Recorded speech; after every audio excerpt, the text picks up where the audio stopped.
Linha de Frente.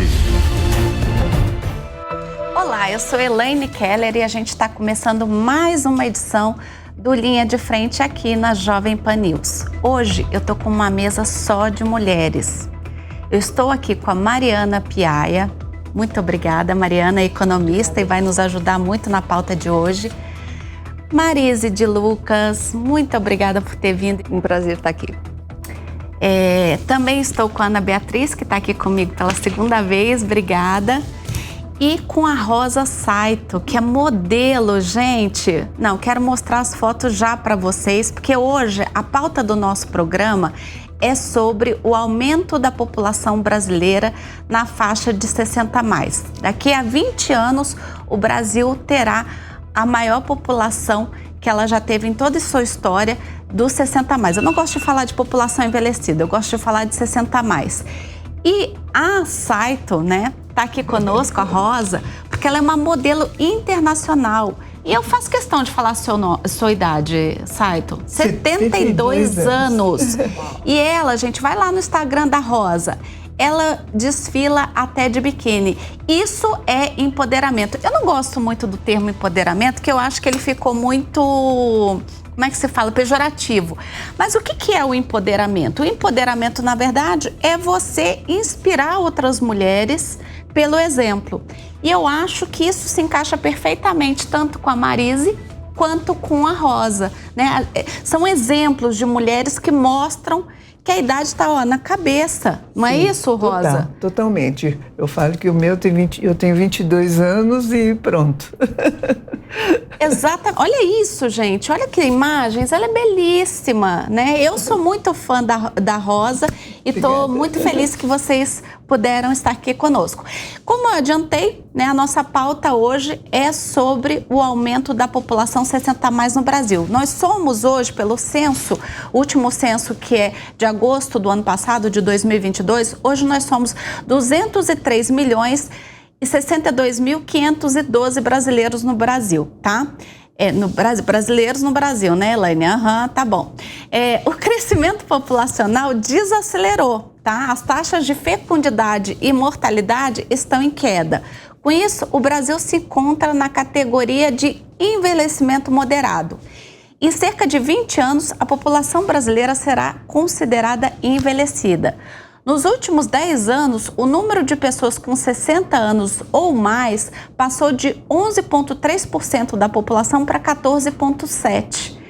Em números brutos, esses dados representam um aumento de cerca de 9 milhões de idosos no país. Afinal, o Brasil está preparado para o envelhecimento da sua população? O que vocês acham?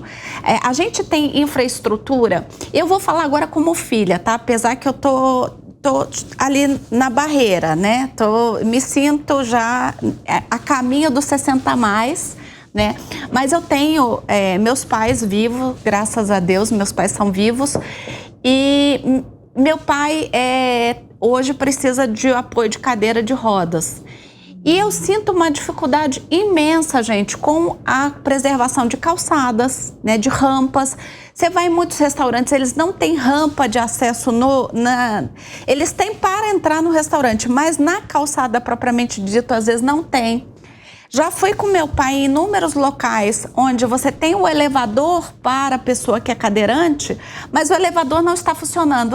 Está precisando de manutenção. Ela estava funcionando até ontem. Poxa, hoje não está funcionando. É sempre essa desculpa, né? Fora isso, a gente viu aí a telemedicina sendo autorizada no país, mas muito em virtude do Covid-19 e não porque a gente esteja pensando aí numa medicina preventiva, principalmente para a população 60+. Então, eu queria ouvi-las muito nesse sentido, né? Até começar aqui com a experiência da própria Rosa e da Marise sobre esse tema, porque a gente estava conversando até antes do programa começar aqui exatamente sobre isso, né, Marise?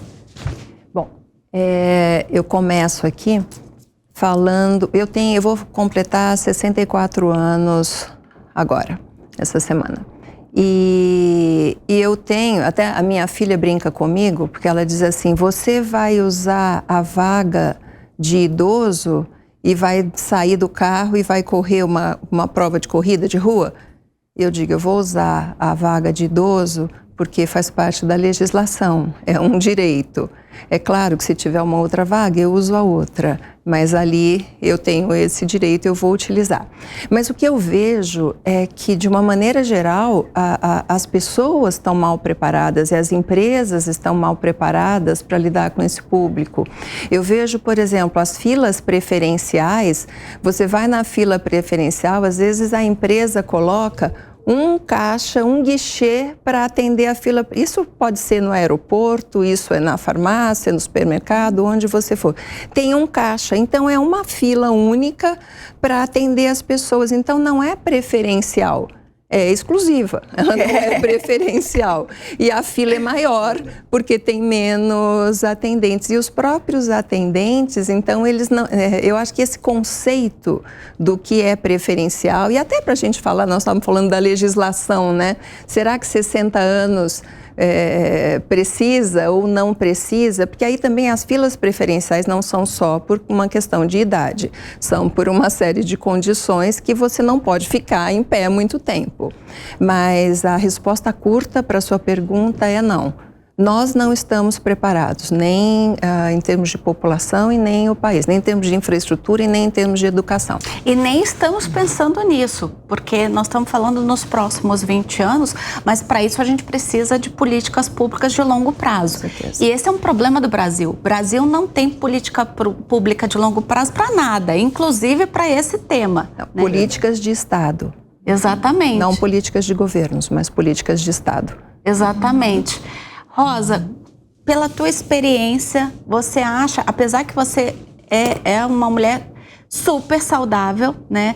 Mas teve já alguma dificuldade? Você acha que o Brasil está preparado para atender essa população 60 a mais? Eu, na minha opinião, sinceramente acho que não. Tá. Não. Pequenas coisas que eu vejo. Por exemplo, eu como modelo, foi uma coisa assim que eu nunca senti, assim, uma estranheza por parte da equipe. Eu sou muito bem recebida, muito bem acolhida, mas também eu tento tratar todo mundo com educação, né? Mas, no geral, eu acho que os jovens têm uma certa dificuldade, sim. Sim. E a questão do próprio país, de ter essa consciência, de preparar as pessoas para entender que o 60 a mais é literalmente a voz da experiência, né? Sim. E aí a gente vai falar muito disso no mercado de trabalho também, né? Mas eu queria antes aproveitar e passar aqui a palavra para a doutora Mariana, eu confundi com a Mariana, para falar sobre essa questão. O Brasil está preparado, na sua opinião? Bom, além dos vários problemas que já foram levantados, né, se a gente for pensar economicamente, não do ponto de vista do mercado de trabalho que nós estávamos comentando, mas do ponto de vista de oferta de produtos, né? Porque a gente vai pensar assim, se uma população ela está aumentando, obviamente os produtos destinados para essa parte da população deveriam aumentar. O que a gente está vendo é que isso não acontece, né? Quando você vai pegar um creme, né, ele é vendido para alguém de 30 continuar aparecendo que tem 30. Não, e os modelos são de 18, 16 Isso. anos, então sempre você fica na dúvida, mas e para mim, será que vai fazer o mesmo efeito? Esse sempre é... Por isso que eu acho que teve essa abertura também para mostrar o real, né? Exato. Não só serve para de 8 a 80, é o modo de dizer, né? É uma coisa que as empresas ainda não... Porque a gente vai pensar assim, onde que as empresas respondem primeiro, né? Geralmente é pelo lado dessa, vamos atender uma demanda ou vamos procurar um novo nicho no mercado. E o que a gente está vendo é um certo delay, né? Ainda isso não está acontecendo, então você vai entrevistar pessoas de 60 a mais, perguntar se elas estão conseguindo ser atendidas nas suas necessidades de mercado, né, na sua demanda mesmo, em termos de produtos e serviços, a resposta da maioria é que não. Né, que não encontra, de fato, produtos que atendam... A pessoa não consegue se ver, né, naquele produto e naquele uso. E isso é muito curioso, porque se a gente for pensar o mercado, as empresas procurando novos nichos e querendo vender e sempre querendo uma parcela maior, você não atender esse tipo de população é quase uma burrice. Em termos de mercado. Mas aí, talvez, eu acho que a gente entre numa questão que nós estamos num processo de aceitação da velhice, que é um pouco da beleza real que a gente estava comentando. Por anos, e a gente vê que agora existe um movimento na tentativa de transformar isso, a gente viu as pessoas querendo parecer mais jovens. Sim. As pessoas não querendo aparentar a idade que elas têm. O Botox tá aí pra isso, Não, né? O Botox e outras 500 tecnologias aí. Então, talvez por conta desse aspecto, as empresas ainda não estejam muito preparadas. Porque, na verdade, ainda é um tabu você falar, tenho 70 anos e eu quero parecer que eu tenho 70 anos, né? Eu quero parecer que eu tenho 40, sendo que eu tenho 70. Não, a gente hoje até tem certo... não é preconceito, mas a gente olha diferente para uma pessoa que tenta parecer muito distante daquilo que ela realmente tem de idade. Muito, né? Porque não é real. Essas harmonizações faciais que estão fazendo, que é a coisa mais horrível do mundo. Não, e fica todo mundo igual. Não, agora e você boom de desarmonização. Porque você vê o rosto, tá aquela coisa esticada, mas a mão não, e todo mundo entrega, gente. igual. Então vamos aceitar, né? Mas eu acho natural a gente querer parecer um pouco mais jovem. Eu acho que não tem problema nisso também. Você querer parecer um pouco mais jovem, que mal tem. Ou de envelhecer bem. Mas não você, com 70, querer parecer que tem 20. Não, tudo bem, mas assim... o extremo que não é legal, quando né? a Mariana estava falando, e assim, eu queria colocar um dado que eu acho super importante, que a população acima dos 50 anos representa 42% do poder de consumo. Isso é uma pesquisa da Confederação Nacional de Dirigentes Logística, Serviço de Proteção ao Crédito, com a Offerwise. Então, assim, se a população acima de 50 anos representa 42% do poder de consumo, então onde está o olhar para esta população? Vocês se lembram, já no passado recente, quando a gente lia assim, descobriram que mulheres têm uma decisão sobre a compra do automóvel da família. Então vamos colocar vendedoras mulheres nas concessionárias de automóvel.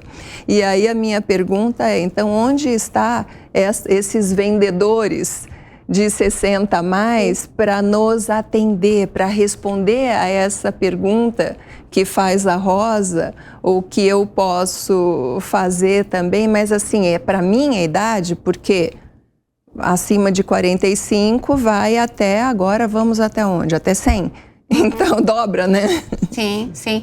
E, na verdade, assim, vocês estavam falando sobre produtos, né? E eu percebo que, por exemplo, para nós mulheres, a indústria cosmética, ela está começando a criar... Eu vejo agora até muitas pautas sobre menopausa, sobre produtos para mulher que está na menopausa, para a questão... Porque tem a questão de queda de cabelo, a pele precisa de mais hidratação. Para a terceira idade... Não vou falar terceira idade, que é péssimo. Eu vou falar 60 a mais, que é mais chique. Para 60 a mais, eu vejo que tem alguns produtos. Eu até vi no seu Instagram que você está fazendo, fez uma publicidade de um produto e usar a tua beleza do 60 a mais para essa linha de produtos cosméticos, né, Rosa? Então, o mercado está começando a despertar para esse número que você comentou, né, Marisa? Exatamente. A gente acaba virando representatividade, né? Nesse sentido de imagem, que não importa a idade, você pode usar o produto para se cuidar. Exatamente, exatamente. E não importa a idade, inclusive, para ter cabelo grande. O que eu acho muito legal que vocês têm. Porque eu já vi uma pessoa uma vez falando, uma pessoa até pública, dizendo: a mulher depois dos 40 com cabelo grande não é bonito. Como assim? Então aí vocês duas para mostrar que, né? Inclusive, o que eu acho muito bacana de vocês duas e achei muito bacana trazer para a nossa audiência é que você ainda usa o cabelo grisalho, você gosta de cultuar o grisalho. E ela, o cacheado, que também é uma coisa que a gente custou, é um Natural. tabu que a gente custou a quebrar, né? Essa coisa de precisar ter um padrão de beleza. Então, eu acho que a indústria está começando a perceber isso. Inclusive, eu achei muito bacana que usaram a própria imagem da Rosa para fazer o comercial de uma linha de cosmético. Então, esse mercado, né, que envolve a parte de cosméticos, está começando a olhar que tem um público aí, de fato, que vai começar a consumir, que vai ser o público mais forte deles aí nos próximos anos, né? A gente quase não tem estudos, né, sobre esse mercado. Até recentemente a FGV lançou um estudo de onde estão os idosos. Para a gente conseguir ter uma avaliação de fato, né? Como é que é distribuição por estado, distribuição de renda. E aí também tem esse dado, né, sobre o poder aquisitivo dos idosos. Se a gente for olhar a questão de desigualdade de renda entre os idosos, né, que é o índice de Gini, é o menor de todas as faixas idosos, não 60 mais, é a menor que tem, é a população de renda mais estável. Então, é um nicho aí para a gente conseguir trabalhar e pensar outros aspectos, né? De renda mais estável e que sustenta a própria família, Exatamente. né?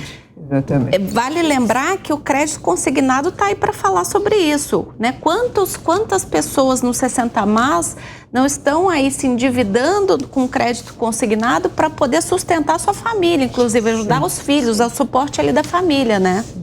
Você quer falar sobre isso, Ana?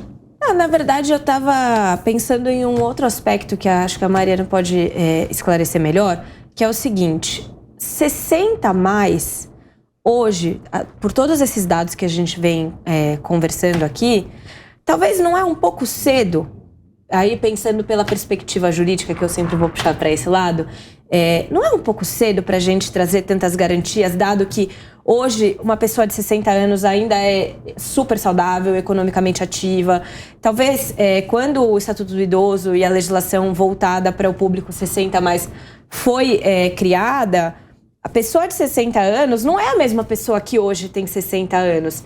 Nesses dados, nesses novos estudos que estão surgindo, alguém já anteviu essa situação? Do tipo 60, 70, 70 para frente? Ou tem alguma coisa? Porque você acha que 60 hoje não representa mais a terceira idade, é isso? Sim, eu acho que hoje uma pessoa de 60 anos ainda está muito ativa em todos os aspectos da vida. Então, será que ela precisa estar numa fila preferencial? Será que ela precisa de uma vaga só para ela? Será que ela precisa de prioridade na tramitação de um processo? Eu sempre vou levar para esse lado, né? Mas eu questiono se isso não gerou até um esvaziamento dessas próprias garantias, porque a gente não tem mais força para conseguir fazer com que elas sejam utilizadas por tamanha população. Não é só uma questão de envelhecimento, mas é também de quem é o necessitado desse tipo de proteção. Não sei se... Eu queria trazer um ponto, Ana. Eu acho que até para não ficar um engano aqui. Não, quando eu falo de fila preferencial, eu estou falando de um conjunto de população, né? Sim. Tanto que tem uma coisa que é mudar, né? A figurinha do 60+ está virando 60+, mas era um senhorzinho de bengala e corcunda. Uhum. Essa é a figurinha. Exatamente, do 60+. Quer dizer assim, gente, menos, né? Não faz nenhum sentido. Eu lembro assim, se você vai em vários países da Europa, não existe prioridade por idade, só pela questão de idade.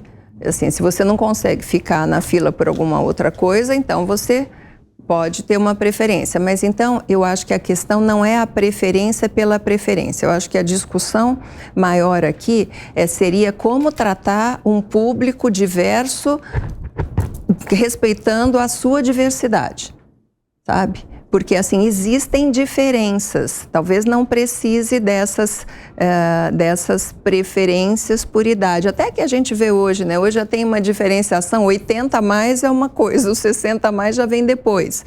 Que acho que faz sentido. Mas eu acho que é tratar a diversidade. Se a gente for olhar, a gente falou aqui de renda e tudo, mas, por exemplo, eu sou da área de tecnologia, telecomunicações. Se eu for olhar pessoas 60 a mais na área de tecnologia. Tem uma pesquisa do ano passado da Brascom que diz que profissionais com mais de 57 anos em tecnologia de informação e comunicação representam 1% do total de profissionais.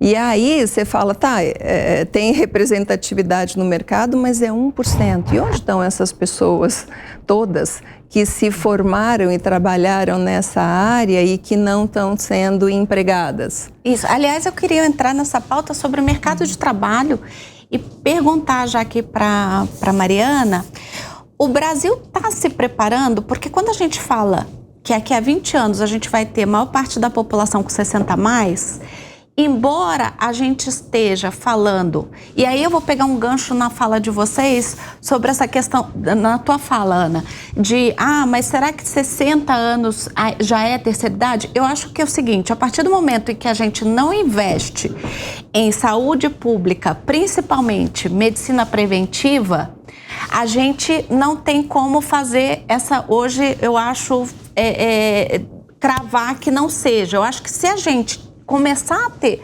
alguma política pública de medicina preventiva, de qualidade de vida, né, para você ter mais longevidade, aí sim a gente pode até falar, 60 já não é mais uma idade para a gente pautar a terceira idade. Acho que a gente já pode ir lá para os 65, né, pular pelo menos 5 anos.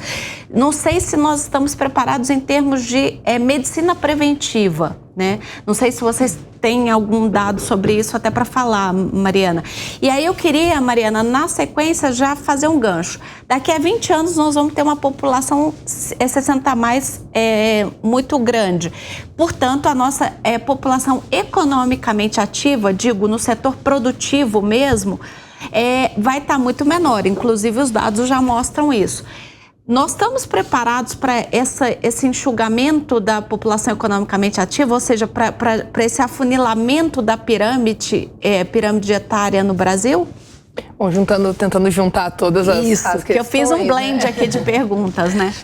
O que a gente espera de qualquer país, né? Que eles tenham uma alta taxa de natalidade, e aí essa taxa de natalidade vai diminuindo, então a população economicamente ativa vai crescendo, a gente juntaria vários recursos, e aí quando a pirâmide etária ela vai invertendo, a gente já teria um excedente aí para a gente conseguir suportar, digamos assim, essa população que não está mais economicamente ativa. O que a gente sabe do Brasil, né, todo mundo acompanhou a reforma da Previdência, as N discussões, os N cálculos, né, que a gente fez. Isso não vai acontecer no Brasil. A gente provavelmente vai ter que passar por uma outra reforma da Previdência, porque aqui não é suficiente, a gente não conseguiu trabalhar com coisas, fazer mudanças suficientes, especialmente a questão ali de, por exemplo, aposentadoria rural, que algumas questões não mudaram, que ela seria importante para a gente conseguir ter uma sustentabilidade. Então, esse é um ponto, isso é um problema. Tanto que ao você mudar, né, nos testes, né, da Previdência, né, quando você mudava a idade, às vezes minimamente de aposentadoria, você conseguia ter redução de déficits, né, ao longo do tempo e tal.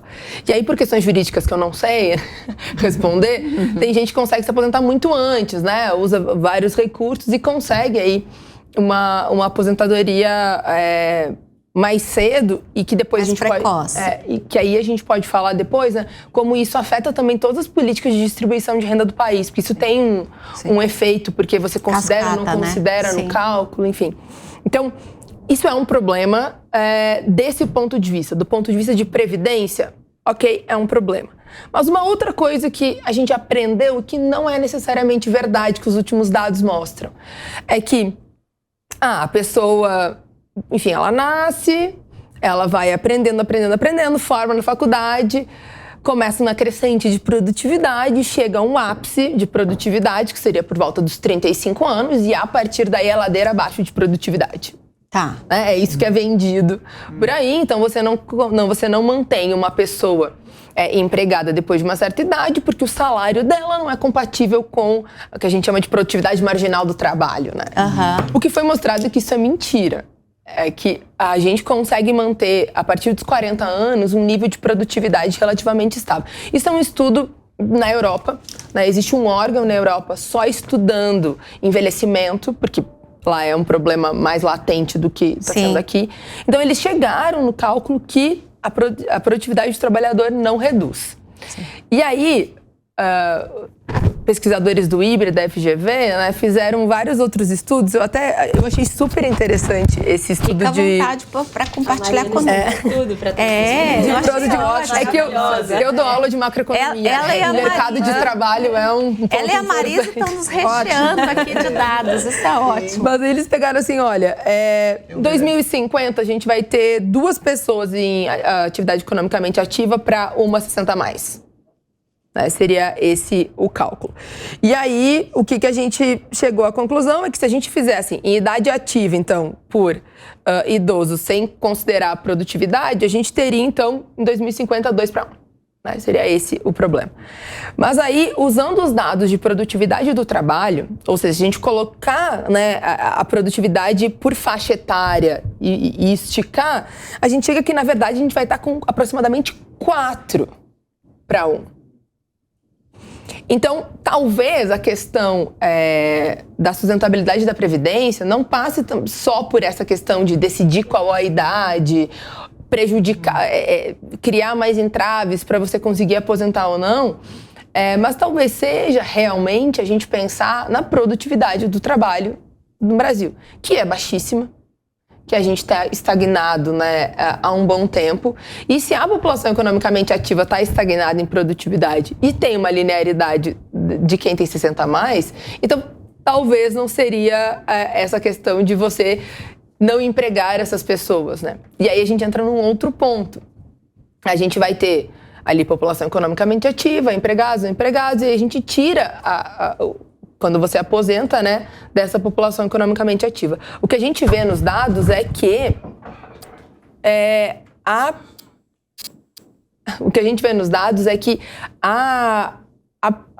não é pequena parte dessa população que volta para o mercado de trabalho e na informalidade. Isso. Uhum. Então, a gente tem várias camadas aí que não é simplesmente olhar, né, a quantidade de pessoas aposentadas e que não vai fechar a conta. Mas é só fazer um resumo, né, do que eu tô falando. A gente tem a camada da produtividade, a gente tem a camada de aposentar ou não mais cedo, a gente tem a estabilidade dessa renda, a possibilidade de voltar para o mercado de trabalho, mas aí de uma maneira informal e recebendo menos do que receberia se tivesse formalizado, porque afinal de contas já tem aposentadoria. Então, são várias camadas para a gente discutir e não só a inversão da pirâmide etária. Mas aí...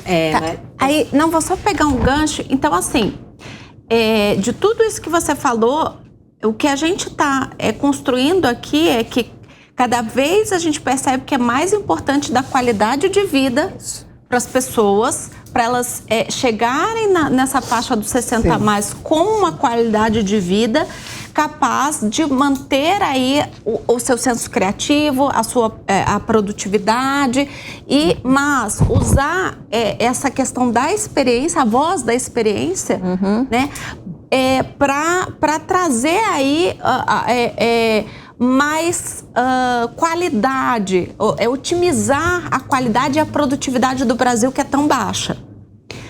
Mas também passa pelo não preconceito, e eu quero falar sobre isso. Mas pode... O que eu ia falar é o seguinte, parece que toda vez que eu venho aqui eu volto pro mesmo ponto, mas é porque é o maior problema do Brasil hoje em dia, que é a educação. Isso. Eu acho que hoje a gente tem uma situação e uma sociedade que se acostumou com a ideia de que a partir da idade X eu posso me aposentar, então eu não estou mais nem aí para nada. Então eu vou trabalhar para ganhar um pouco menos, não importa se o trabalho vai ser informal, porque eu já vou ter a minha aposentadoria. A gente sobrecarrega o governo, não estou dizendo que a gente não contribua para isso, eu acho que todo mundo tem esse direito, mas a questão talvez existe um gatilho automático na população que diga que a partir dessa idade eu não tenho mais que me preocupar em produzir ou me colocar, porque eu já vou ter esse auxílio, ou porque existe um preconceito tão grande que eu sei que eu não vou conseguir me recolocar adequadamente. E o que falta também, e aí, Maria, você deve saber bem melhor do que eu, é educação financeira. Porque a maioria da população chega na idade de se aposentar, mas não juntou R$1. E a gente sabe bem que a aposentadoria, especialmente se a gente... planos de previdência. Se a gente for colocar plano de saúde na conta de uma pessoa, e eu não tô nem falando das camadas mais baixas da população que provavelmente nem conseguem pagar o plano mais básico, né? Mas estou aqui falando de experiência pessoal. Um plano de saúde custa 4, 5 mil reais por mês. E assim, descredenciamento toda hora. Não é que é um plano de saúde que fala, agora eu não vou ter mais nenhum real de gastos com saúde. Não é isso. Então, a gente está falando de uma situação que se agrava por conta da falta de educação financeira, da falta de poupar recursos ao longo da vida e de entender, e aí eu não sei se é exatamente uma questão de educação ou de compreensão, de que você pode continuar produzindo. De que você continua capaz. Você não faz 60 anos e vira uma chave e você para de pensar. Longe disso, é um pouco a questão da voz da experiência. Então, para mim, voltando ao tema da educação mais uma vez, esse é o grande problema. Porque todos os outros decorrem dele. E se a gente não mudar isso, a gente não vai conseguir mudar mais nada. Posso colocar a educação não no sentido... Eu entendo que você está falando não só educação no sentido formal.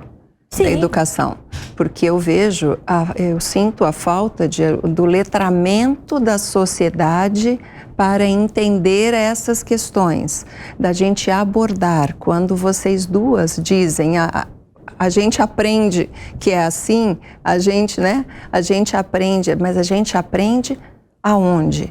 Então, assim, é preciso sim transformar. Quando a gente fala em discutir vieses inconscientes, discutir preconceitos, quando a gente fala de diversidade, quando a gente fala de pauta ESG, então a gente precisa trazer isso para todos, tá? E eu concordo quando você fala que nós estamos aqui num lugar de fala privilegiado no Brasil. Eu queria voltar num ponto da Elaine, quando ela fala de qualidade de vida e da saúde preventiva para envelhecer, porque aí eu uso a questão também de transformação digital e trago para o meu lado de tecnologia, que é onde eu fico mais à vontade, mais confortável para tratar. Então, assim, sim, é preciso saúde preventiva, é preciso qualidade de vida. Tudo isso aqui que a gente falou não ser considerado um peso que seja para a previdência, que seja para a família, que seja para o país ou para si mesmo, é preciso qualidade de vida. Tá, saúde preventiva pode ser feita online. É um luxo? A pandemia aconteceu e mostrou para a gente a necessidade. Eu tenho aqui alguns números também de população 60 mais conectados à internet, navegando na internet. Era 68% dessa população em 2018 e foi para 97% em 2021. Tá, até porque precisava contato com a família e tudo. Mas aí eu trago no lado da transformação digital, onde a gente volta nas empresas, como as empresas estão olhando para esse público. Eu costumo dizer, a transformação digital, ela não é uma opção, ela é um fato. Agora, ela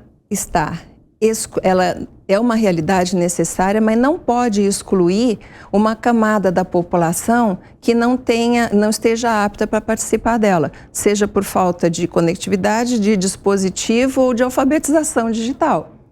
Então, é aquilo que eu falo. Quando a gente falamos aqui de seguradoras, de plano de saúde, instituições financeiras, uma pessoa de 60, 70, 80 mais, ela só tem atendimento por chat, aplicativo ou e-mail. Ela aprendeu? Ela sabe? Então, assim, a transformação digital vem, mas e a alfabetização? Você é obrigado, você só consegue ser atendido, se depois se vocês quiserem eu tenho um exemplo até que eu posso citar. Claro. Mas é isso que eu falo. Então, assim, quem está fazendo, e com a pandemia aconteceu muito isso, acaba as empresas presenciais do mundo real e todo o atendimento vira remoto. Mas assim, eu tenho um pai de 90 anos e uma mãe de 85. Eles querem falar com alguém, eles vão até o laboratório para agendar o exame. Para conversar com a pessoa do laboratório, depois volta e depois vão lá para fazer o exame. Então, e a gente tem tecnologia para resolver isso. Eu falo, quando você liga para um atendimento, tem tecnologia para saber se aquele telefone é de alguém que tem 60, 70, 80. Então, por que fazer os roteiros ali que você tem que clica aqui, clica ali, clica lá, não sei o quê. Não, e não consegue sair. Né? Não, se a gente já tem dificuldade, você não consegue sair em nenhuma das opções. O que você quer fazer não está lá na opção. Então, eu vejo assim, tá bom, podemos fazer medicina preventiva, mas assim, meus pais fazem aula online, fazem personal trainer, fisioterapia online. Mas, assim, é um computador, é aquele programa e aquilo tem que funcionar. Sim. Uma linguagem fácil, acessível, né? Eles só têm uma alternativa, eles não sabem sair ali, ó, não, então usa outra. Não tem. Mas eu queria voltar nesse ponto, Marise, que você está falando, porque a gente tem uma legislação, e aí eu queria tocar no aspecto da legislação. A gente tem uma legislação hoje que tutela o idoso, mas a gente não tem uma legislação que obriga, né, todos esses meios de internet, plataformas digitais, todos esses aplicativos de serviços públicos a estarem adequados para a população 60+, não é isso? É isso. É isso e inclusive... E há como adequar? O que a gente pode fazer? Você tem uma ideia, assim? Porque uma coisa é a gente criticar, outra é a gente ter a solução, né? E eu acho ótimo, e eu acho que a gente sempre tem um papel enquanto cidadão, a gente sempre tem uma contribuição enquanto cidadão. Sim. Mas assim, eu tenho uma ideia. Empresas que produzem conteúdo para essa população empregarem profissionais desta população. Ótimo. Então, assim, se você usa um desenvolvedor existe desenvolvedor de aplicativo 60+, eu mesma fui programadora de computador em 1980. Então, assim, não faço isso hoje, mas tem gente que faz. Então, se você usa, essa população, ela pode se ver e até ajudar a criar um produto mais adequado. A outra coisa, eu acho que tem mas assim, eu não quero continuar na linha que a gente tenha que obrigar todo mundo a usar uma ferramenta digital. Porque a situação que a gente tem vivido hoje é isso, de ser obrigada a não ter outra saída. E quando tem um atendimento humano, ele muitas vezes não é humanizado. Porque eu digo, não basta falar com uma pessoa se a pessoa estiver apenas seguindo um roteiro. Lendo um roteiro e você e repete, assim, ela não te ouve. Eu me lembro, meu pai com Covid na cama, minha mãe ali toda atrapalhada, eu ligando para o atendimento, olha, ela precisa fazer isso, mas eu tenho que falar com ela. Ela não está em condições de fazer a ligação. Eu só posso falar com o titular. Gente, é assim, e assim, para piorar a situação, eu ainda falei, gente, meu irmão faleceu de Covid, meu pai está com Covid lá no quarto e eu estou aqui com a minha mãe precisando fazer isso. Eu só posso falar com o titular. Ela com 84 anos. Então, assim, adianta ter um atendimento humano, não humanizado. Dá vontade de entrar dentro do telefone e esganar quem está falando com a gente. Aí você fala, a pessoa aí volta na questão. Aí tem a questão de educação, aí tem a questão das empresas que não estão se preparando. Então, assim, como é que a gente prepara para fazer atendimento humanizado, considerando as necessidades de quem seja ali? Mas aí... eu vou até antecipar um pouco do que a gente vai falar no Linha de Fato.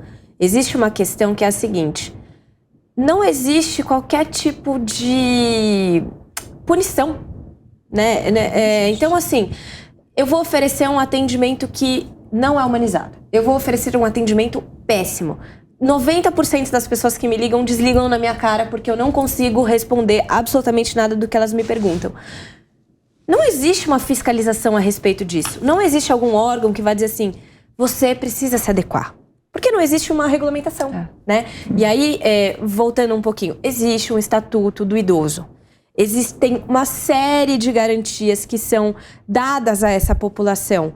Mas, como sempre, no Brasil, essas garantias são completamente abstratas e genéricas e a gente não tem mecanismos de colocar esse tipo de garantia na prática. Então, olha, dignidade da pessoa humana é a frase mais linda que a gente vê na Constituição. Onde está? Como faz? Como eu consigo? Onde é que está o manual de procedimento de implementação? Na minha visão, talvez eu seja um pouco extrema, você ter que digitar 72 teclas antes de conseguir chegar a falar com uma pessoa no telefone, isso. Vai contra a dignidade da pessoa humana. Especialmente porque eu tô falando, assim, eu fico irritada, mas eu chego lá. Meus pais não chegam. E eles são novos. Não, meu avô, eu vou te de forma alguma. Mais uma coisa. Se chega, assim, ligação, 40 minutos para ser atendida por uma instituição financeira, minha mãe precisava cancelar o cartão de crédito que sumiu, não sabe onde está. 40 minutos para ser atendida e eu disse, olha, eu estou aqui do lado da minha mãe, ela tem 85 anos, tem problema de audição, eu preciso cancelar. Eu só posso falar com o titular da conta. Isso é. Aí eu digo assim, tá, eu vou passar o telefone para ela. Não, precisa ligar novamente porque agora eu já falei com você.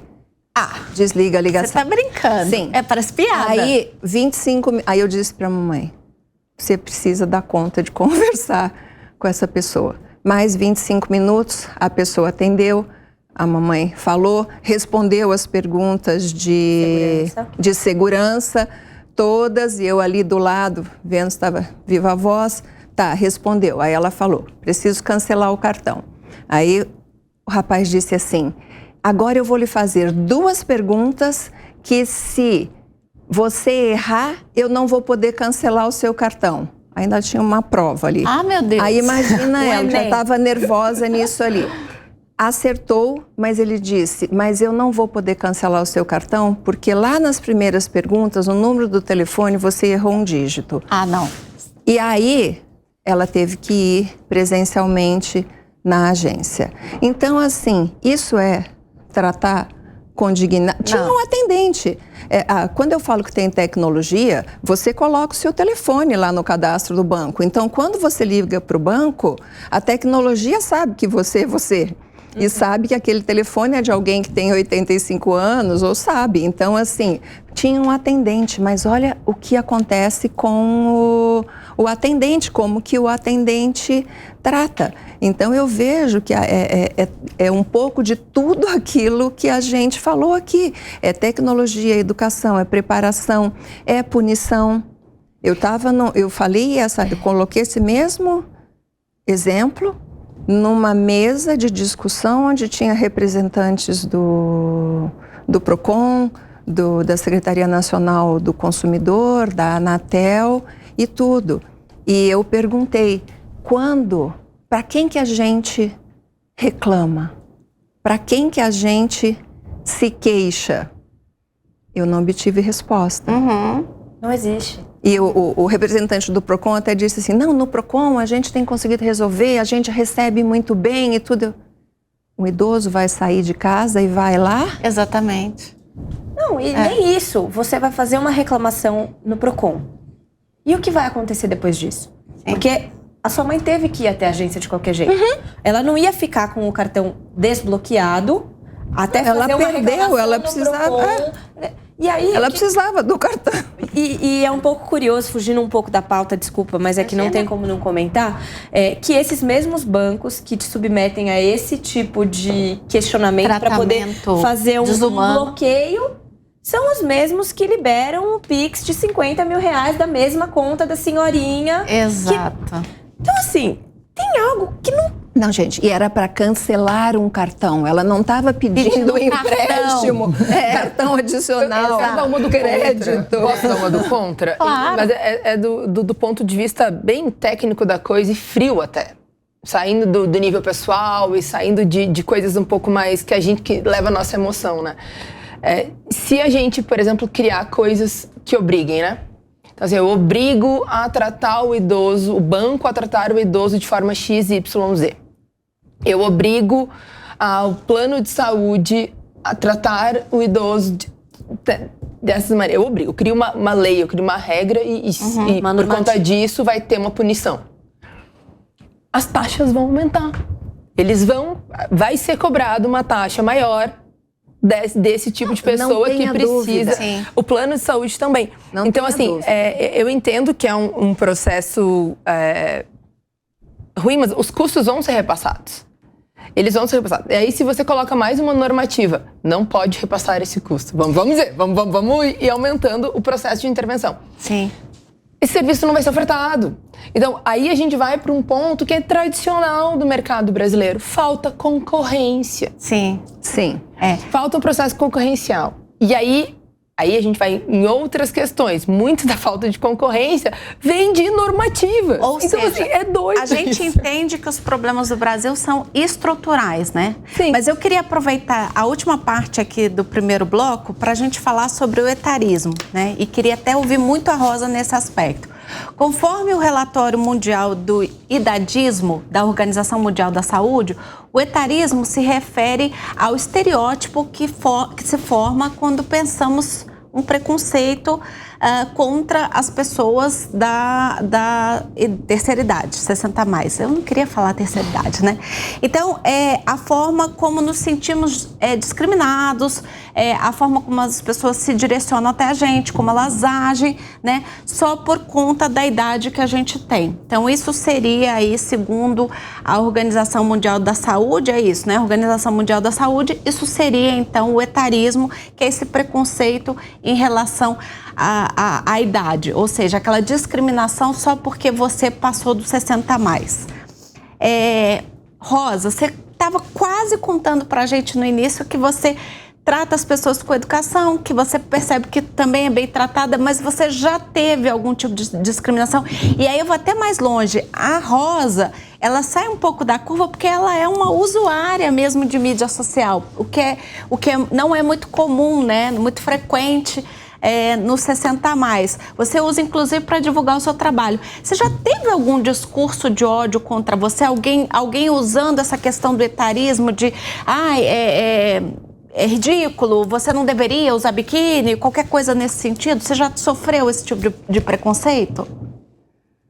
Quanto a isso, eu faço questão de, por exemplo, quando eu posto, ver as pessoas que comentam, né? Isso não é nem no Brasil. Eu vi que era na Europa, uma senhora comentando que eu não deveria usar, que já não me cabia usar o biquíni. Embora, não sei se ela entenda que eu sou modelo, então estou fazendo um trabalho. E que não é ela que está usando. Não, mas ainda assim, eu vi sua foto de biquíni. Desculpa, você pode usar o biquíni independente de ser modelo ou não. Para! Exatamente, mas ela comentou que ela não gostou pelo fato de eu estar usando biquíni, que já, né? Mas aí eu vejo que o preconceito é da própria pessoa. Sim. Que já está com a idade que não sei quantos anos, mas eu percebi pela foto que é uma pessoa que já tem uma idade, né, um pouco mais. Então, a própria pessoa teve o preconceito da própria idade. Eu senti isso, na verdade. Entendi. Porque... E fora da internet, você chegou a ter algum tipo de discriminação, assim, já velado? Ou que você sentiu que você foi limitada a fazer algo por conta da tua idade? E você tá num segmento muito duro com relação ao preconceito, que é o mundo da moda. Cá entre nós, né? É um mundo ali muito particular nesse sentido. Você já sentiu, assim, alguma coisa? Não precisa dar nomes, obviamente, sim, mas você já sentiu alguma... que foi excluída de algum trabalho ou teve algum problema com relação à tua idade ou não? Geralmente, quando me me contactam, já fui escolhida, vamos dizer, eles já fui pré-escolhida por causa Justamente por conta desse empoderamento que você dá às mulheres dos 60 a mais, né? E depois do próprio trabalho que pede, né, uma pessoa, e talvez seja isso que eles queiram mostrar, que, como nós comentamos, da roupa, das roupas, cremes, enfim. Mas acho que essa coisa de sentir preconceito ou uma rejeição é algo tão assim, insignificante. É insignificante, que eu até relevo, porque é uma coisa nova para eles também, né? Gente, ela não é inspiradora em tudo, né? E é isso, né? Porque, assim, preconceitos, principalmente nós que somos mulheres, a gente sofre em qualquer faixa de idade.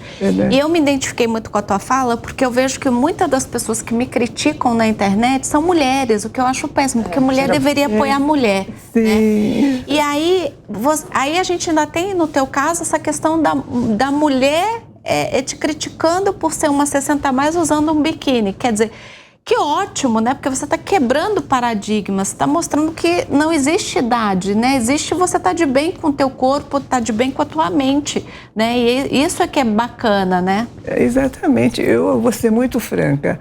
Eu fui usar biquíni com meus 71 anos, gente. Eu nunca usei biquíni na praia. Você usou pela primeira vez com 71?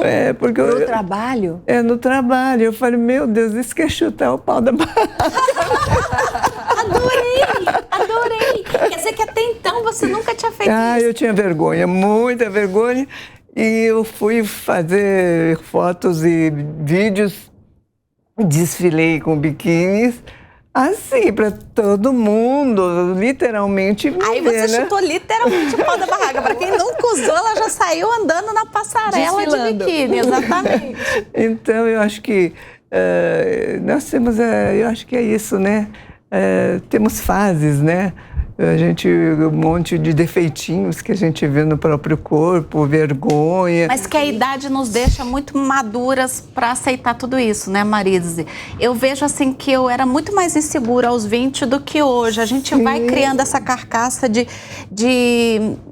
tenho esses defeitos e ok, né? Eu me gosto desse jeito e eu acho que isso é o legal da idade que traz pra gente, né? Eu acho que você aprende também a levar em consideração a tua história.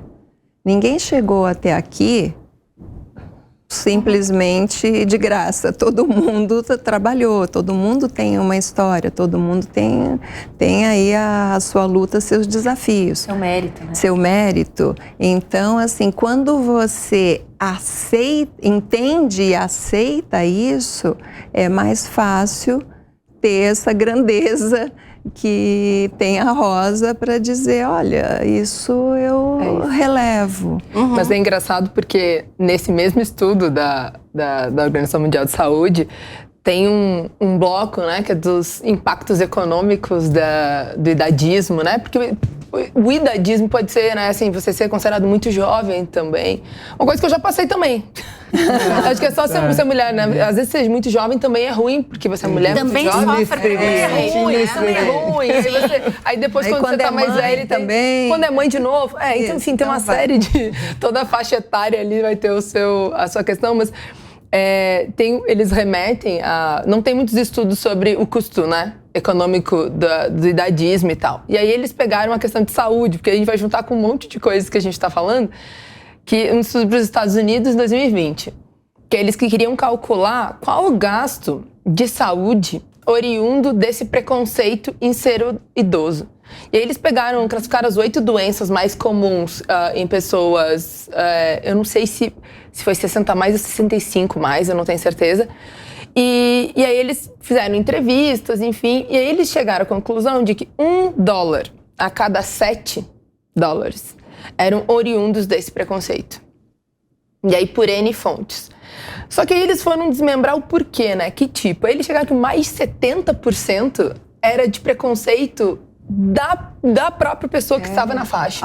Exatamente, na própria faixa. O que a gente tá falando aqui, né? E aí a vergonha, né? E uma série de outros padrões. Então, era o preconceito do próprio grupo, digamos assim, dos similares, que geravam esse custo.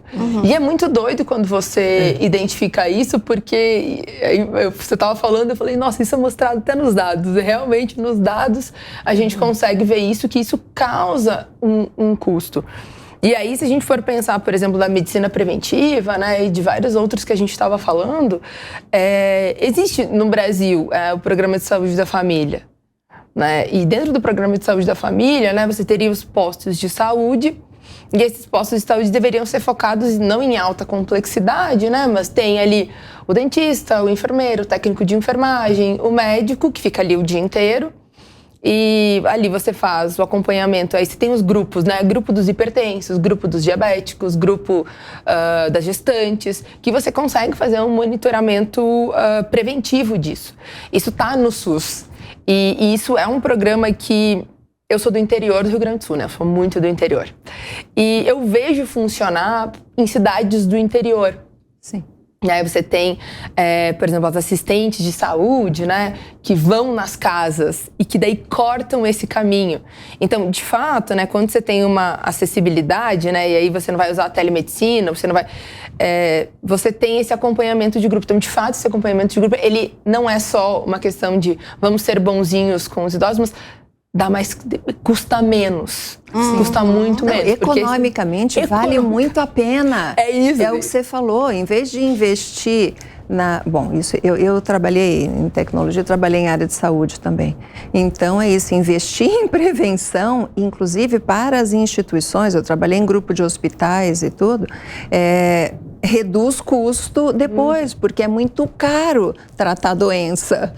Então, tratar a saúde a maior é mais causa barato. de afastamento do mercado de trabalho não é por acidente de trabalho, são por doenças crônicas. Exato. Então, a gente começa a tratar esse tipo de coisa. Então, o preventivo, né, ele vem muito nisso, assim. Ele é importante nesse sentido. Eu acho que tudo deveria ser preventivo, né? Independente disso, só nesse sentido, eu acho que tudo, né? Mas aí, de novo, a gente volta para a questão da educação. Sim, E a pessoa... O conceito institucional, né? Não, e não é só educação, ele é social também, porque você está comentando que nas cidades do interior existe esse tratamento, mas a gente sabe que nos grandes polos a coisa não funciona dessa forma. Então, muitas vezes, o que a gente vê são pessoas que deixam para ir no médico no último segundo. Tipo assim, só conseguem ir no médico no último segundo. E muitas porque vezes já tá no limite da situação. perder o dia de serviço.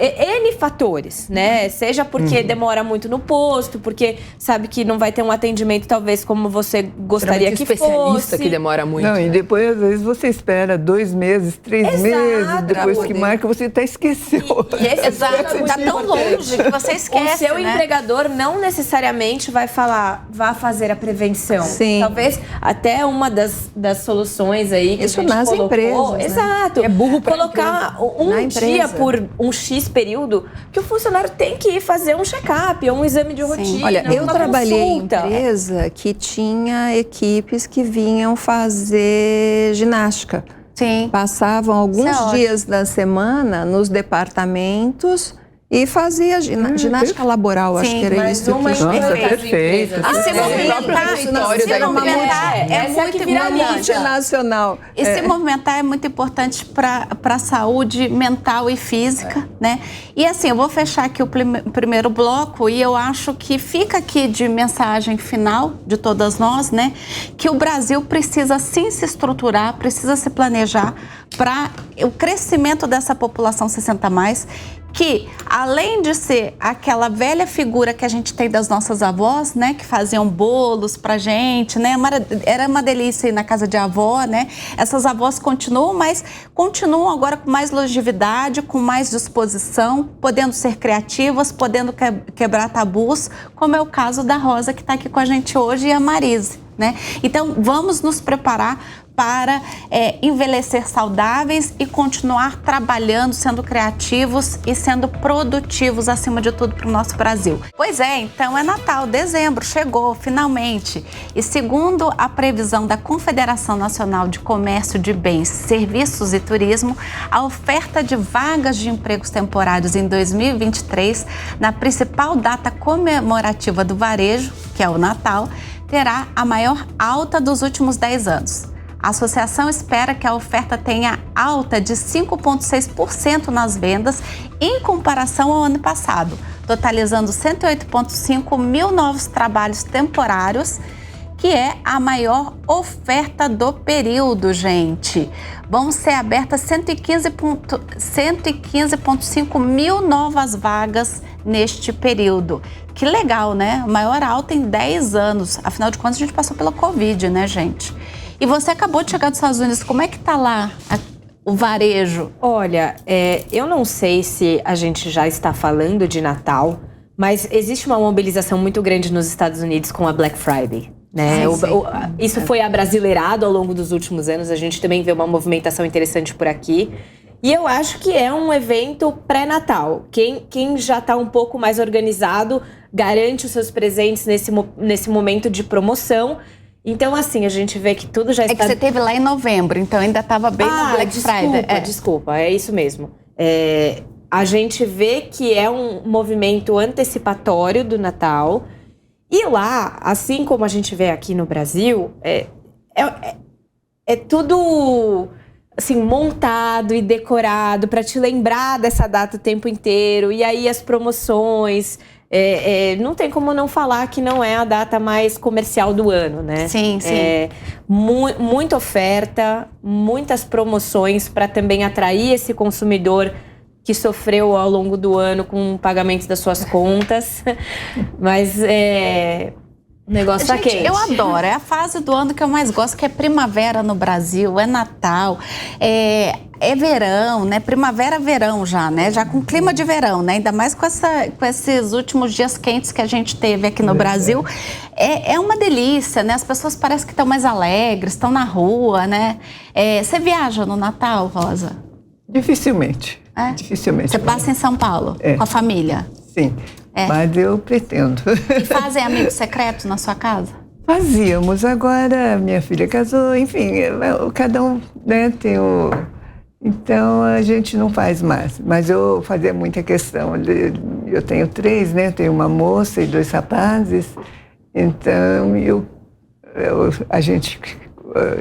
Páscoa, Natal, tudo era feito de acordo. As comemorativas estão sempre juntos, né? É uma delícia, né, gente? A questão da Black Friday é interessante, porque ela realmente estica, né? Ela estica uma temporada de aumento de gastos, ela estica o período do trabalho temporário, porque você não vai botar alguém no trabalho agora para dar... E essa história de Black Friday a gente trouxe para o Brasil, né? A gente tropicalizou... Sim. O Black Friday, né? Apesar que às vezes a gente vê algumas Black Frauds. Pode ser tema do Linha de Fato. Tudo pela metade do dobro. Tudo pela metade do dobro. Mas eu acho que agora a gente está mais atento. Foi tema do Linha de Fato lá em novembro. A gente costuma estar um pouco mais atento agora a isso. Eu acho que as empresas também estão pensando um pouco melhor antes de fazer esse tipo de... Existem vários sites que fazem essa comparação também, né? Sim. Mas... esse esticamento, né, dessa fase de mais gastos e mais festivos acaba sendo refletido até na minha família. Minha família antecipou o amigo secreto. Então, vamos fazer um amigo secreto antes para pegar a Black Friday para conseguir comprar os presentes. Uau, isso que é realmente... Pena que não dá mais tempo, mas ano que vem eu vou sugerir isso para a família. Porque é realmente quem consegue se organizar ali. A gente sabe que não é a realidade da maior parte da população, mas até as pessoas de renda mais baixa, né? Se a gente for fazer algumas pesquisas assim, qual que é a data do ano em que você compra presente? Se concentra em Natal e aniversário da pessoa, né? E aí o aniversário distribuído o ano inteiro, não tem como a gente ver, mas realmente, assim, são as datas que as pessoas dão, nem que seja a famosa lembrancinha, né? Alguma coisa sempre dá. E o mercado de trabalho, ele acaba refletindo esse ano inteiro, né? essa melhora. A gente está numa fase boa do mercado de trabalho, né? A gente está com índices que a gente não via há 10, 12, até 13 anos. O número de desalentados tem caído, o que é um problema, né? Desalentados são aquela parte da população economicamente ativa que simplesmente desistiu de procurar emprego. Nessas fases de trabalho temporário, o desalento ele costuma cair e às vezes a pessoa não volta para o desalento, mesmo que ela não seja efetivada, o que é uma mudança importante dentro do mercado de trabalho. Sinaliza boas coisas. A gente vem de pandemia e de pós-pandemia, né, em que as pessoas se endividaram muito, e as que não se endividaram tanto têm receio, né? A gente sabe que esses choques, que a gente chama de choques do lado da oferta, eles acabam causando uma mudança estrutural tão grande na economia que as pessoas seguram um pouco o freio. Esse ano parece que voltou essa coisa, as famílias vão se encontrar, de fato, né? Ano passado ainda tinham famílias um pouco receosas, né? Então, esse ano, acho que volta todo aquele movimento tradicional e isso se reflete nos números do mercado de trabalho. Elaine, posso te falar uma coisa? Claro. Porque a gente falou de Natal aqui, você falou, adoro Natal, e aquela época, teve um período da minha vida que o Natal não era essa alegria toda, essa festa, essas viagens todas, e aqui eu falo até com muita empatia pelos profissionais de tecnologia, tá? Porque esse período eu era diretora de empresas de telecomunicações, então é um período tão intenso de vendas, você tem que estar tão preparada, e preparada para atender o cliente. Você vai na loja, você compra o produto, você quer receber o produto, você quer que ele funcione, né? Sai com o telefone, tem que sair falando. Não é aquela coisa, espera 2 dias, você não vai esperar no ano novo para o telefone funcionar. Então, tinha por vários anos na minha vida, Natal era sinônimo de tensão, e eu dizia, eu não gosto mais do Natal. Teve uma vez que um funcionário no dia, eu acho que era dia 25, ao meio-dia, ele, Marise, as lojas fecharam, a gente conseguiu dar conta? E eu assim, a gente ficava torcendo para a loja fechar. Então, aqui é só para trazer que tem todo para que exista a festa, para que exista o mercado, para que exista toda essa movimentação, tem um conjunto enorme de profissionais de tecnologia preparando contingências e toda tudo. A cadeia, né? Positiva, assim. Exatamente. Mas você sabe, falando sobre o trabalho temporário, me traz uma memória afetiva. Logo que eu terminei de terminei a faculdade de Economia na Universidade Federal lá de Minas, eu fui morar no Rio de Janeiro, né? E aí eu fui fazer minha pós-graduação na Federal do Rio e era assim, não tinha grana, né? Ainda não estava trabalhando, ainda estava no nível estudante, né? A bolsa. E aí, chegou o final do ano, eu fui num desses trabalhos temporários. Eu fui ser caixa de uma loja em Ipanema, né? De uma boutique em Ipanema. Eu não tinha nem dinheiro para comprar a roupa da boutique. Mas era muito legal essa coisa sabe, daquela movimentação na loja e tal. E o trabalho temporário, porque daí você ganha uma grana, você consegue comprar presente para a família e tal. E eu lembro com muito carinho, né? Apesar de eu, naquela época, estar naquele perrengue, é uma memória afetiva que eu guardei. E o que é legal, né? Que eu queria até que a Mariana comentasse. Muito desses trabalhos temporários, eles acabam se tornando trabalhos efetivos, né? Porque eu me lembro que logo em seguida a loja me ofereceu para continuar como caixa, né? É que daí eu tive a sorte de já iniciar o ano com projeto de bolsa e tal, não pude aceitar. Mas eu me lembro perfeitamente que foi uma grande oportunidade, foi uma janela de oportunidade. Então, às vezes, esse emprego temporário, ele é uma janela de oportunidade, né? Nessa situação que a gente está da economia brasileira, né, de uma melhora gradativa, uma melhora das expectativas, se a gente for olhar o índice de expectativa, tanto dos empresários quanto dos consumidores, a gente está tendo uma melhora. Tendência de queda da taxa de juros e uma série de outras sensações, né, expectativas, muito provavelmente, não digo, mas é mais provável do que era ano passado, do que foi no outro ano, que esses trabalhos temporários, eles acabem virando efetivos. Eu queria, Marisa, aproveitar um pouquinho do teu trabalho de coaching, né, da função que você tem de ajudar as pessoas como coach, que mensagem a gente pode passar para a nossa audiência que vai ter aí a oportunidade de um emprego temporário, né? Que mensagem a gente pode passar para eles, assim, de aproveitar esse momento, de esperança de ser efetivado? Vamos falar um pouquinho agora para a nossa audiência que vai entrar nessa vaga temporária. Aproveite. Aproveite muito, aprenda e aprenda tudo. Se você vai ser caixa de loja, aprenda como funciona a loja. Como é que eles compram, como é que guarda, como é que atende o cliente, como é que organiza quem que vai atender cada cliente. Você sabe que a minha filha, uma época, distribuía revista no shopping, estudante de jornalismo, e falava, eu vou distribuir revista no shopping. Beleza, vai lá distribuir a revista, mas veja como é que eles organizam o trabalho de vocês, como é que recebe as revistas, quem decide qual é a revista.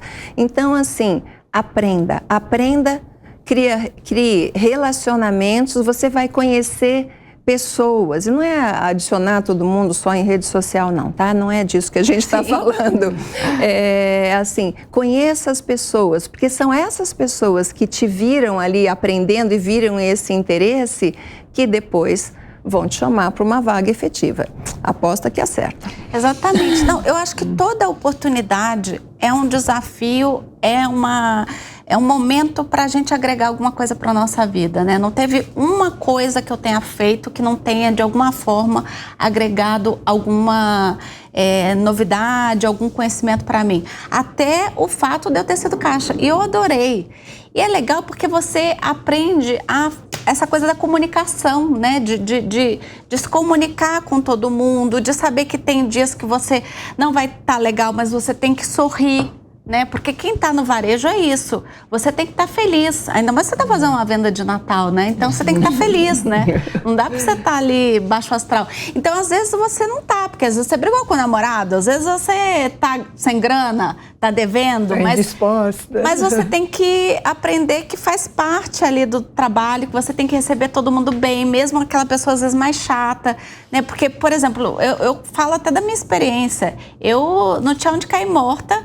E tinha, como era uma boutique em Ipanema, tinha muita madame que ia lá e trata a gente como se a gente fosse um poste, né?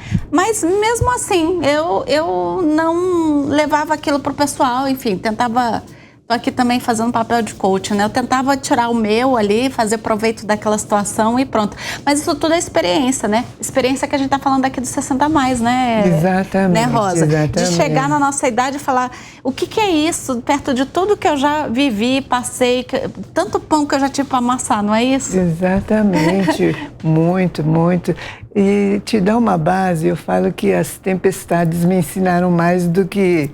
A bonança. A bonança, porque é onde você sedimenta os seus sentimentos, a ponderar muitas coisas, se pôr no lugar das pessoas.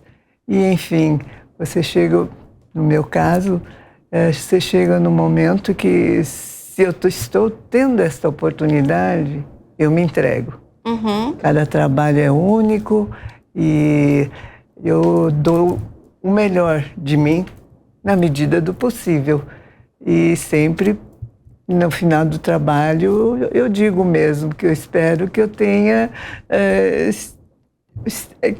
feito um trabalho à altura do que eles esperavam de mim, porque essa é pelo menos a minha intenção em todos os trabalhos. Sem dúvida.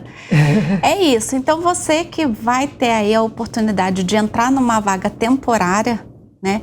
Aproveite a voz da experiência, né?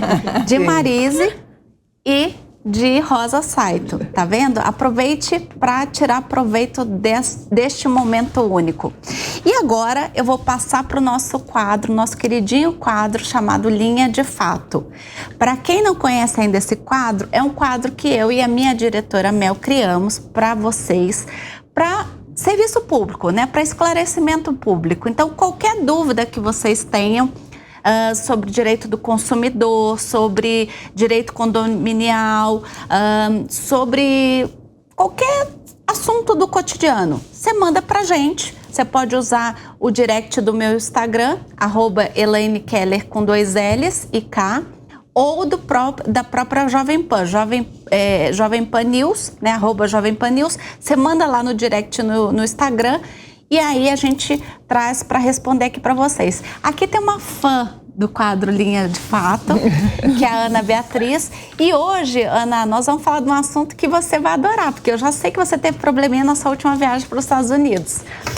Nós vamos falar, gente, sobre quebra ou desvio de malas. E aí, quando os passageiros têm direito ao ressarcimento, é fato ou é fake que as companhias aéreas não têm a obrigação de ressarcir a mala no mesmo valor da sua?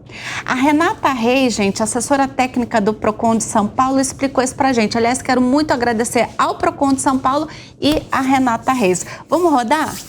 Quando existe o extravio, né, da bagagem, né, o consumidor, é importante a gente ressaltar que ele tem que fazer essa comunicação no balcão da companhia, né, ou no local que ela indica, né, assim que ele identificar esse extravio, até para que ele possa identificar também o endereço onde essa bagagem deve ser devolvida caso ela seja encontrada.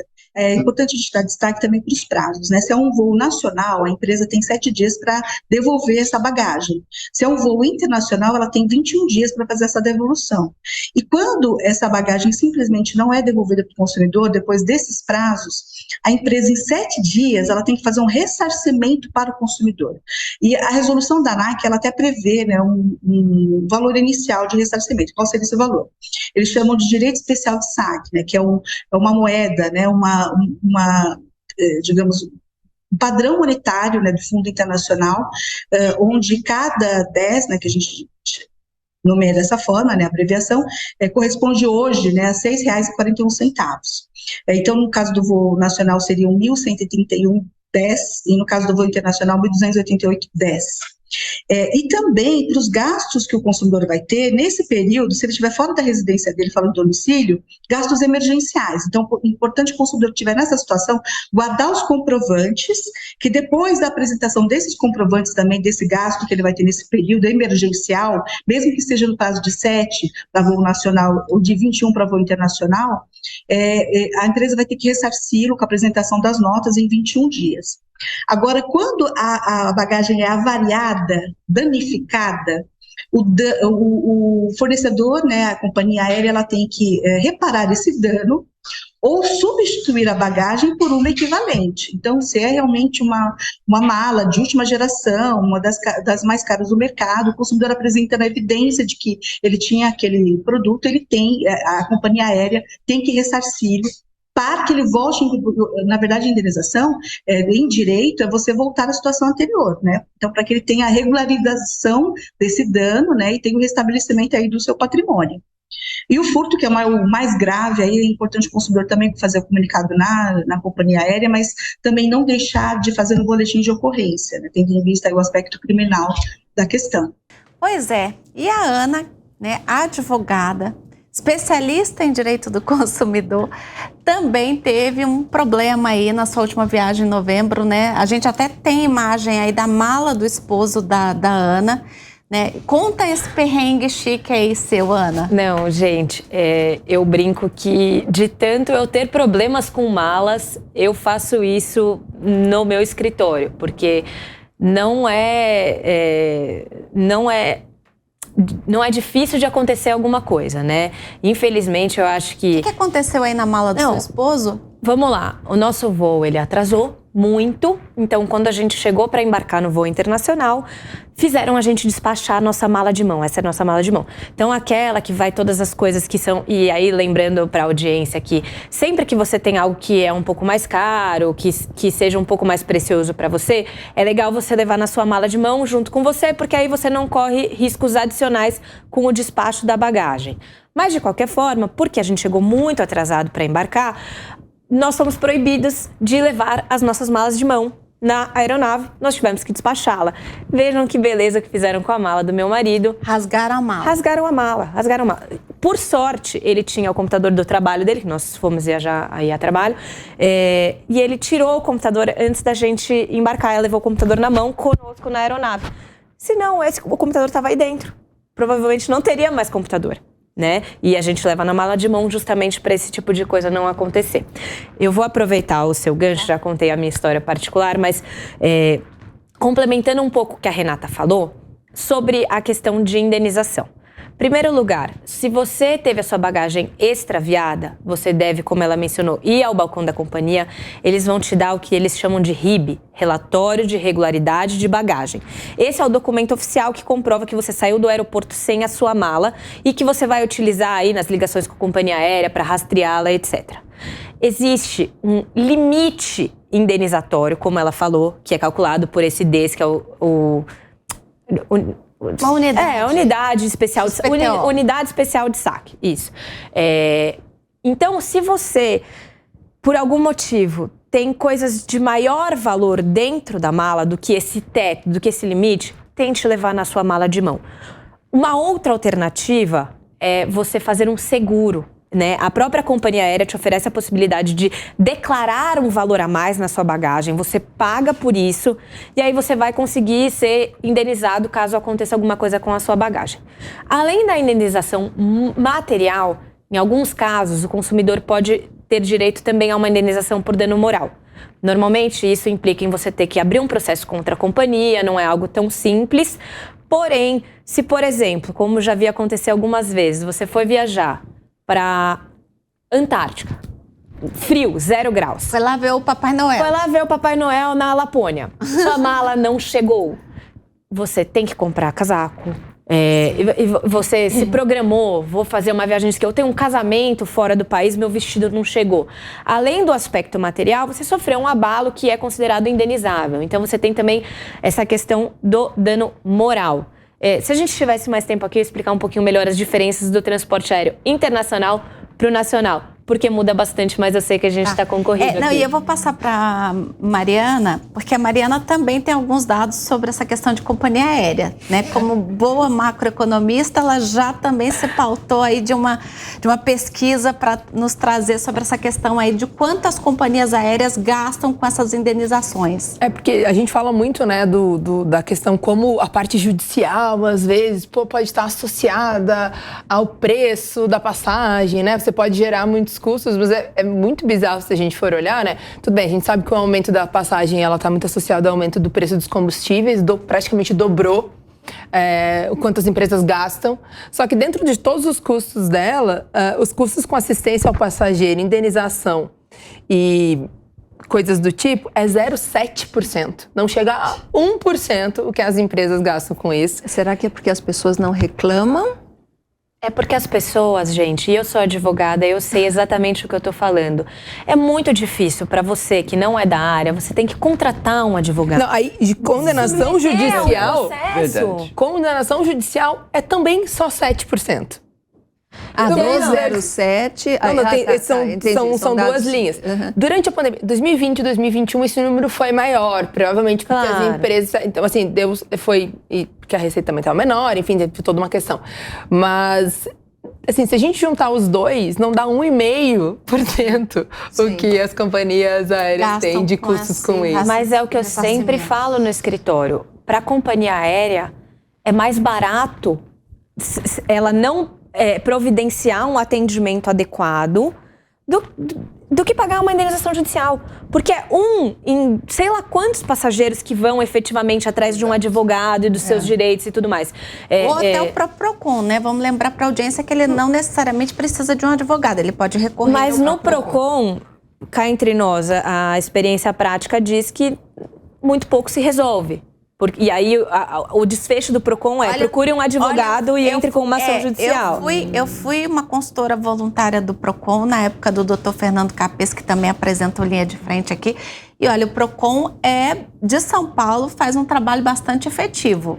Eu tenho que parabenizar eles. Eles têm os índices, eu não tenho os números, mas assim, eles têm os índices de efetividade bastante maiores. Isso. O que eu vejo com relação ao sucesso do PROCON é muito no que diz respeito a cancelamento do voo. Né? De bagagem, eu nunca vi, mas de cancelar voo, de multa de volta, de conseguir trocar data, isso o PROCON realmente é bem efetivo. De bagagem, eu não sei dizer.